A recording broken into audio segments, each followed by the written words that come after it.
We can't say the future without AI. I mean, there's no way around it. 50% of workers now believe AI is going to improve their experience. When I come into the meeting room, I need a way to incorporate my AI with what's going on in the meeting.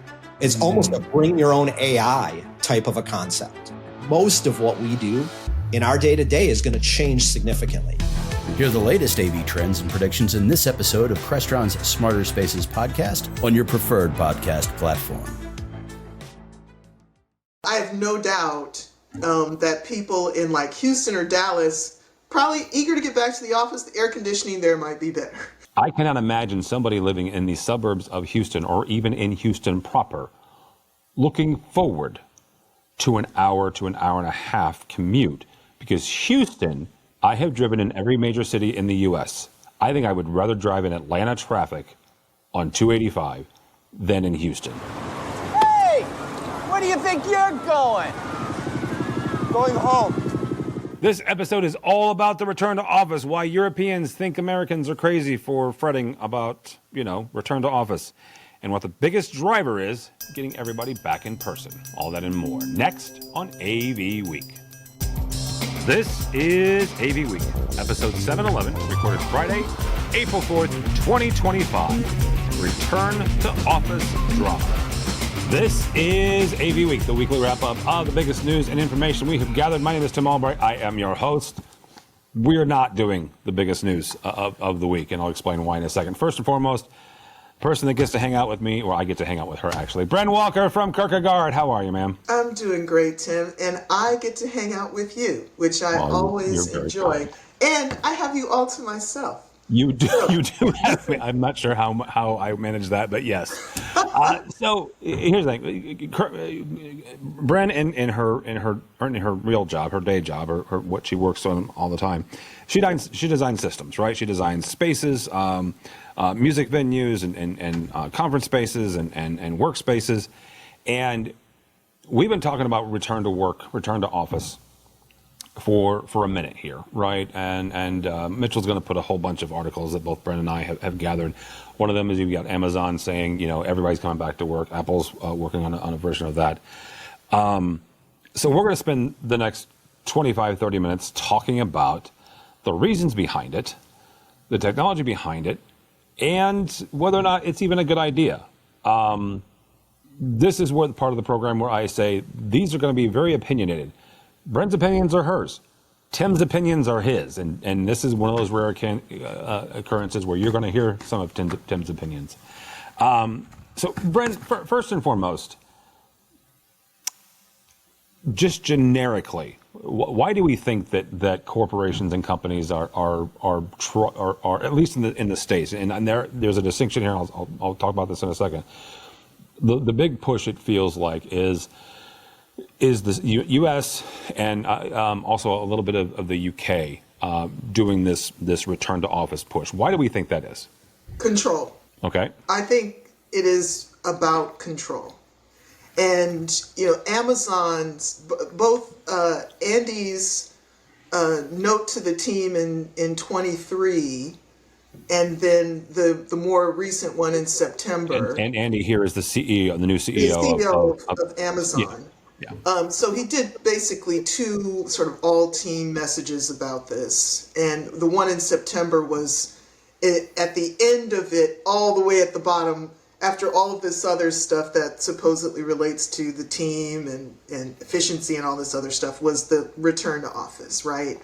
Yep. And the thing that's notably missing from both of those communications is any data from the actual workforce that backs up the idea that they are better when they are all together, right? Okay. And even in the September one, he says, we believe.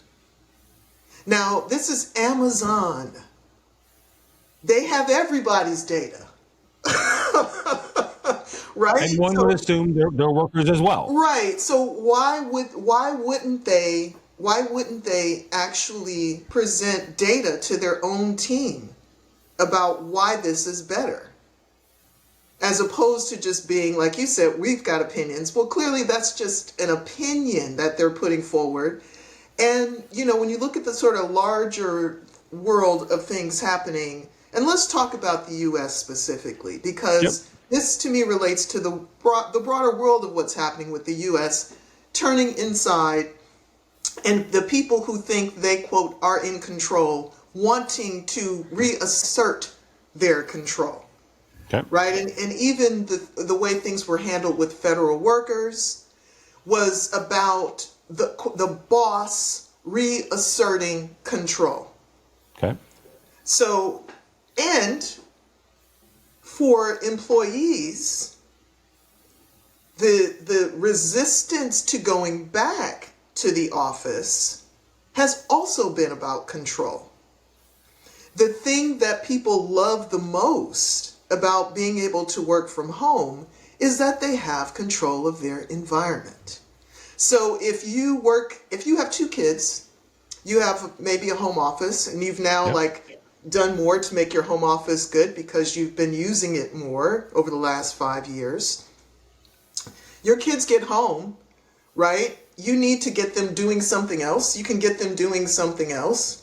And maybe they're doing something else that's now close to your office. Okay, so you're not going to go to your office. You're going to go to maybe the family room, right? Or maybe you have a part of your house that you go to where you like to take your phone calls, right? You get to choose. So you get to choose what kind of environment you want to be in. Maybe in the afternoons, you're going to do some busy work at the kitchen counter while you can keep your eye on your kids, right? But that person is still being productive. But the bottom line is control, right? And as our attention has gotten more fractured, our desperation around having control of our inputs has increased. So, and that demand for our attention is driving our need to maintain more control over where we are and what we experience, right? So, it's the tension in the United States between workers and, quote, bosses is really going to come to a head this year, obviously, with everything that's going on. And, tens of thousands of people being laid off just from the federal workforce. Yeah. Those more layoffs are coming from the uncertainty of the tariff situation. Now, if you look at what's happened with the federal workforce, and it's clear that the intention of the administration was to use the, quote, return to office edict as a way to get some people to self-terminate, right? To remove themselves from the workforce because they don't want to go back to the office. Yeah. And there will be some of that effect, quote, back channel layoffs. And when companies announce this, they're going to have some of the same, where people are just going to say, nope, I'm not going back to that office. Now, the issue is the best talent gets to choose, right? So you can think that doing, and I've heard some tech people say, oh, well, the people who come to the office are the most gung-ho people. So those are the people we want to have in the business. Doesn't mean they're the smartest people. Doesn't mean they're the most effective people, right? And if you're really talented and you're very smart, you get to choose where you want to go. And you get to say, all right, these are the terms by which I want to work. Now, remote work opportunities have dropped by like 20% in the last year. However, when remote work opportunities come up, they get 60% more responses than opportunities that are not remote. So the supply of labor is telling people what they want. And if that's really desirable for great talent, they're going to go to whoever allows them to have that. Amazon may find that they lose a lot of really talented people, and that they keep a lot of people who are maybe gung-ho, but may not be the best. So there's risks to it, but there's a risk that they obviously seem willing to take. I don't know. Does it make you more competitive to give people control? I think so. You know, there was and I'm gonna stop talking after this to give you a chance to break in with an opinion. But there was a comment from one of the Google founders about how the 60-hour work week was ideal. Now, do you know anybody who's rushing to sign up for a 60-hour work week? And that's very much a Silicon Valley mentality, right? And that mentality, the mentality of drive, is the reason why the U.S. is having this RTO conversation and Europe is not. What that is, and the founder was Sergey Brin, and he was saying we're falling behind on AI. We need those 60, 80-hour weeks again to catch back up, which, you know, I've never worked for Google. I don't want to work for Google. Not that Sergey Brin is in charge anymore, but still. You bring up something there, and that is the European side of this. And I've said before, I'm a big dumb American. I do know where certain countries are. I know where Denmark is. I know where Amsterdam is, or the Netherlands, rather. Roughly, I know where France is. Somewhat joking here. But there's a disconnect inside Europe, and I'm not. This is a slight broad brush from a big dumb American. There are big swaths of the EU that are looking at North America, just the U.S. in general, having this return to office conversation and go, what are you talking about? We never left, right? And talking with, just got back from ISE in February, and talking with other integrators and some IT managers, Fortune 500 and higher education. They did not go home during COVID. There was no lockdown. Sweden is another example. They have been in the office since the COVID pandemic. And so they're watching us have this conversation and going, WTF, guys, we don't know what you're doing or why you're even talking about this. Part of that is, their culture, right? And the U.S. is big enough, and I've said this before, our geography is we have probably 15,000 cultures in regions in the U.S. But when it comes to work, we seem to have a pretty homogenous culture in the States. And again, broad brush here.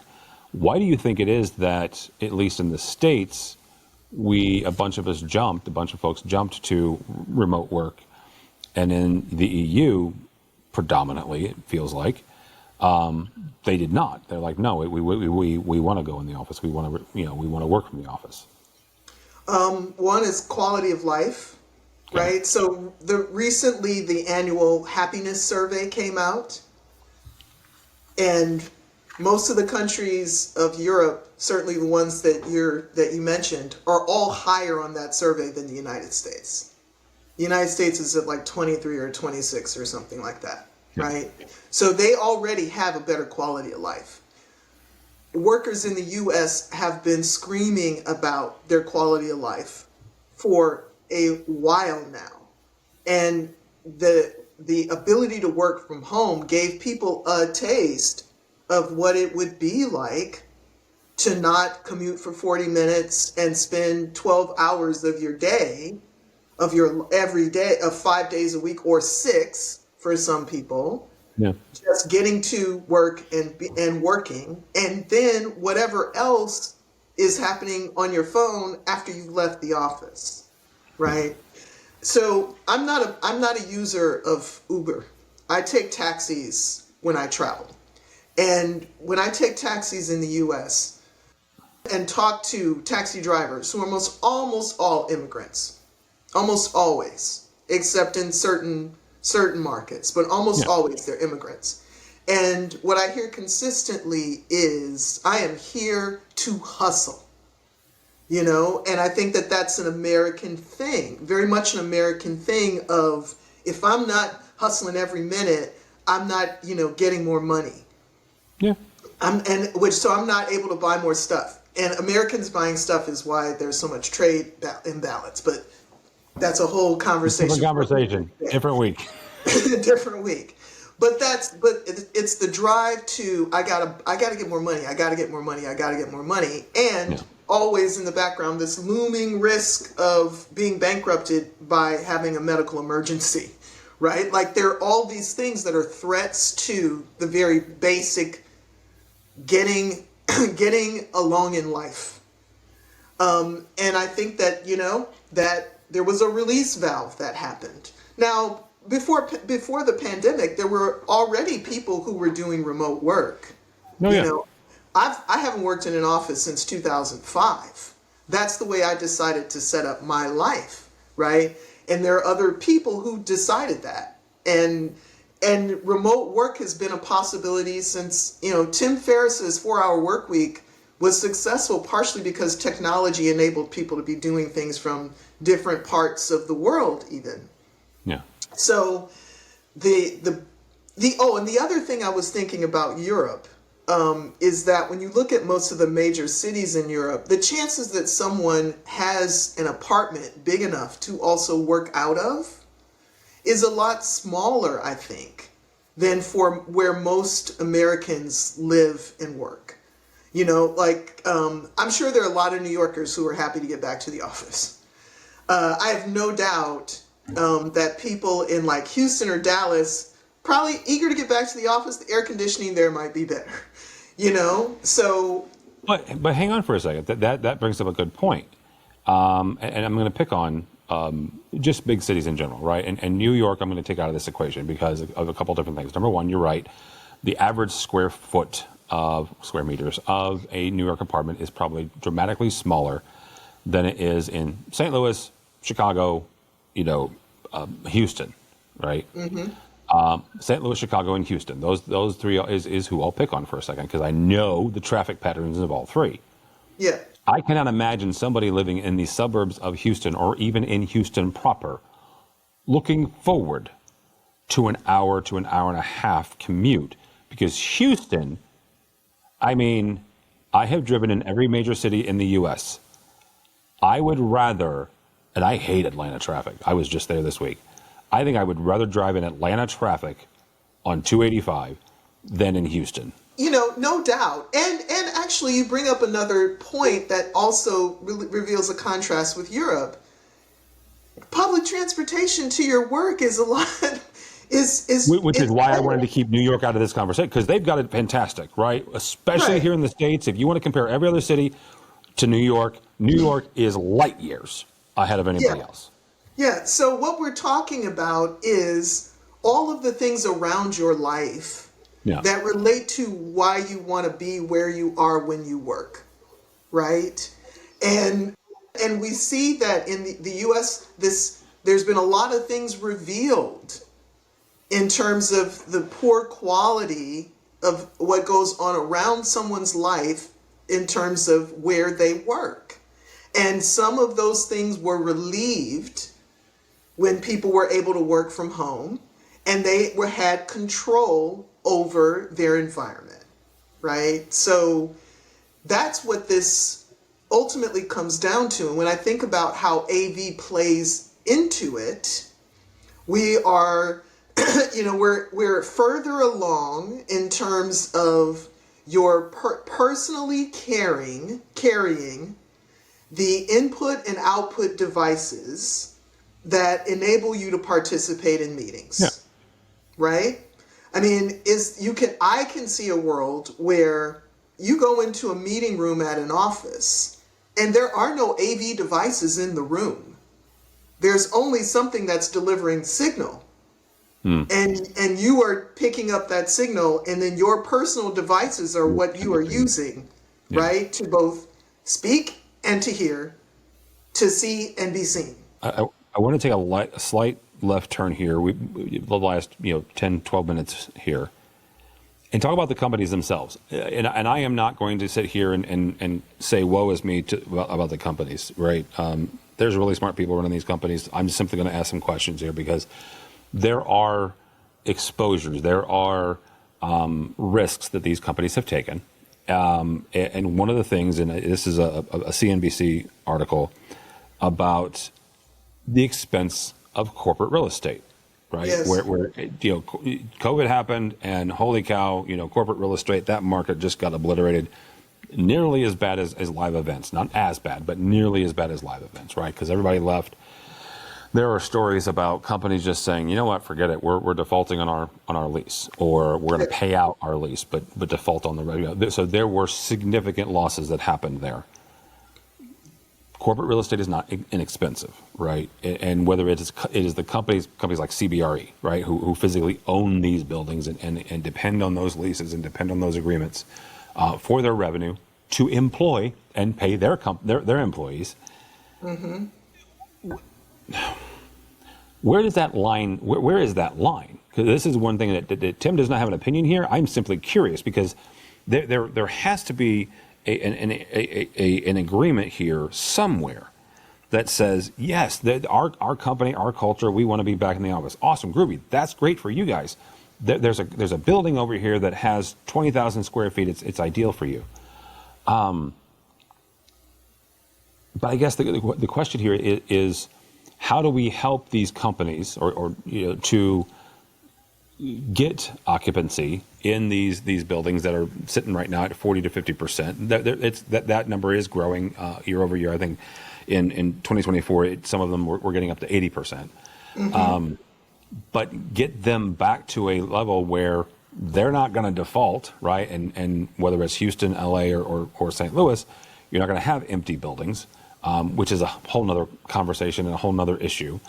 But is it something where we're looking for workers, like we're that those companies need to look for workers that do want to be in the office, and those that don't? Well, then here's a different set of employment for you. Sure. I think it's two things. First, let's separate the leases from the occupancy, right? So the companies may have leases. How many people are actually in those spaces is what that occupancy rate is. Okay. And the occupancy rate is at its highest on Tuesdays and at its lowest on Fridays. Okay. Right? And in some cities, people have accepted no one goes to the office on Fridays anymore. Chicago, it's a done deal. If you want to pick the time to avoid the worst traffic going to an airport in Chicago, it's Thursday. Okay? It's Thursday afternoon and into the early evening. So there's the two separate things. Now, I think there is the question of what a company does and whether or not what that company does benefits from having people get together to foster the creation of a thing, and that will drive whether or not they need to actually have a space like that. And then there's roles. And some people have roles that are, they are solo roles where they don't engage with anybody else and they crank out what they do all day, right? So there's the choice. There are two things to think about. Who has the kind of role that enables them to be on their own somewhere? And who has the kind of company or business or processes that require people to be together? And CBREs and those kinds of companies have to change their marketing. So maybe the attempt before to get the accounting firms is maybe not where you're looking anymore, because maybe 70% of accounting firm staff is either half AI and half at home. So I think they have again a different conversation for another week. Yeah, exactly. But they have to change the way they market, and just thinking that the big company is the target isn't necessarily the answer. It may be divisions within a company where the nature of their work is such that they need to be together. Are we looking at, and I'm going to use WeWork as a shorthand here. I understand the issues with that company specifically, but you understand where I'm going here. Yeah. I think. Is this where we're going to start seeing systems like that, where, and we'll pick on CBRB since we're talking about them. They're the ones who own the buildings. Maybe they roll up a version of, distributed, democratized spaces for, let's say AVNation had an entire, editorial staff. I don't know, making stuff up here. And, that group wanted us to get together 2 days out of the week. Well, then we rent a space at CBRE's version of WeWork, right? Or a company that does, in your example, accounting, right? Where the 3 or 4 physically need to get together, they do. And then they don't have to rent or have a lease for 20,000 square feet for a 10-year lease. Maybe, right? Like, I think part of the issues with the WeWorks and, hoteling in general There we go. is that hoteling does not address the control issue. Okay. Right? So it works, I guess the best way to look at this when I think about it in totality is that hybrid work is here to stay. Right? Regardless of wherever you are in the world, some form of hybrid work is a part of, capitalist economies now, because the tools support it. Yeah. Right? 10 years ago, we weren't going to be doing this. I was going to say, just a couple of weeks ago, we did a story on the death of Skype. That was the first system, the first technology that we used at AVNation to connect people remotely. And just for the record, there was no video, right? It was all audio. So you can't fight what the flow of technology is doing on that front, right? Yeah. And how it's actually supporting the idea that things have to be hybrid. And we have to design systems that are hybrid, that support hybrid uses, right? So I look at it and I think we're not going to go back from where technology has taken us to. And it actually has increased our ability to do business with people in other parts of the world. And if we have a certain open attitude about that, why do we have a different attitude about how we treat our employees? That's probably fair. And some of that, though, is, and it's interesting. Brent and I are recording this the week that tariffs, and again, we're not having that conversation. I'll save that for next Friday because that one may take an entire episode too. Oh, dude, that's multiple episodes when you really get in. Yeah. Some of the emails I'm getting from manufacturers, that's multiple episodes. Oh, yeah. I was with our friends at PSNI this week and did a panel with 3 pretty awesome CEOs of AV. And but you look at, I'll just say it this way, culture, right? If you have a culture, and we started this conversation picking on Amazon for good reason, right? They're one of the folks that put their flag in the sand and said, everybody's back to work. If Amazon's culture fits you, then go work for Amazon, right? If it doesn't, right, and Brent's right, U.S.-wide, again, this takes it back and looks at the states in general, U.S.-wide, if you have a hybrid schedule, you are not working on Mondays and Fridays. That's generally what it is. Tuesday, Wednesday, Thursdays tends to be it. I'm a weird one. I do not work from the office. I work from home on Tuesdays and Thursdays. That is my own thing, mainly because we record AVWeek on Fridays. This is a really nice studio. Not that I can't do it from my house. I actually almost did it on purpose today. But I like my studio. It's a thing, right? And I could not build this I could build this in my house, but then my wife would leave me, and that's a whole other set of issues. But it comes down to culture and finding a culture that works for you and works for your life and works for the life that you want, right? I think that's some of that, and I'm not going to put words in Brent's mouth. That is what I am saying, right? It is finding a culture and an environment that really does work for you and works for the life that you want to have. Yeah, and I think that we in AV have a tremendous opportunity to help people with this. Yeah, absolutely. Right? We just have to step outside of maybe some of the ways we've been taught to think about AV. We've been taught to think that the personal devices are in the IT realm, and they're not. Like, no. It's the other thing that I think that this reveals for those of us in AV is that our focus has to shift from the hardware and even the software that makes the hardware run to the user experience. And how do we help a company that has employees doing, some are full-time, some are 3 days a week, some are full-time remote, some are part-time in the office, some are part-time remote, some are contract. How do we help a company make sure that all of their employees have a great experience with AV so that AV is not a barrier to them returning to the office, which it is for some people, because if the conference room system is harder to work than just firing up Zoom at home, guess what I'm going to want to do? And I'm going to want to do it just because it also helps me do my job better. Yeah. If I'm struggling in the conference room with like, oh, there's an echo because when one of these mics is on and I don't know how to turn it off, right? So we in AV have to cultivate better user experiences in order to be at the solution.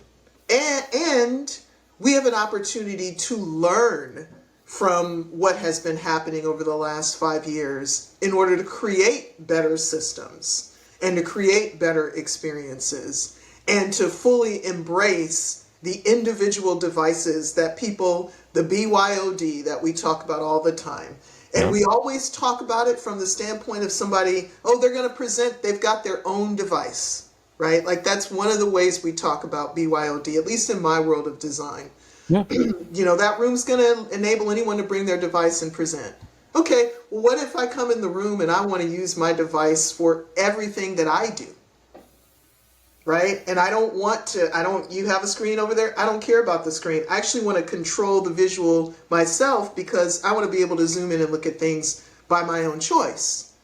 Right? Or, another thing that's happening that I think even further sort of cements this idea of the personal device as the I/O device is Auracast, right?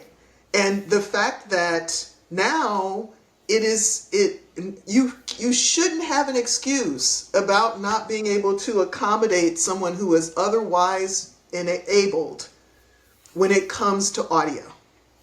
Yeah. Right? Because with Auracast, I can decide for myself what I need in order to understand in the meeting. So this is the direction we're moving in. We're moving in a direction where the personal I/O is what matters. And if we want to still be relevant past the signal, then we have to be able to say, here's the experience that goes between their personal devices and the devices you decide to let us design and have integrators install for you. All right. That'll be a good place to stop. Bren Walker from Kierkegaard. Thank you, ma'am. How do people connect with you or Kierkegaard? Bren at Kierkegaard.com. And think the philosopher, but it's Kirk, no extra E. Kirk. All right. Very good. And you can find me from time to time on LinkedIn. Occasionally. Occasionally. Soon on Substack.